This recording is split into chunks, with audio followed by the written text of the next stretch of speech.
عزیز ما نجراب زیبا سرزمین دل ایران یکی از هدف ما که اینجا آمدیم آشنا شویم با فرهنگ مردم عزیز وطن خود و همچنان دید و وادید و دیدنی های خوب از منظره های کشور عزیز خود به خصوص نجراب مربوط به ولایت کاپیسا.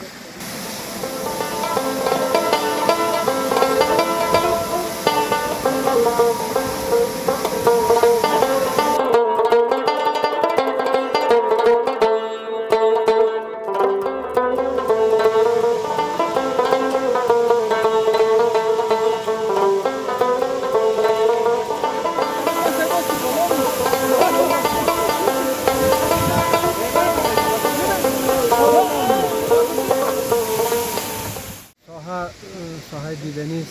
ولسوالی نجراب آبشار ولسوالی نجراب در دریغاش ولسوالی نجراب یک ساحه دیدنی است که در این اواخر گردشگران را به اینجا توجهشان جلب کرده و مردم بسیار اینجا میایه و از اینجا دیدن میکنه، از اینجا تصاویر میبرداره که این یک مکان مشهور برای ولسوالی نجراب و دیدنی شده برای مردم.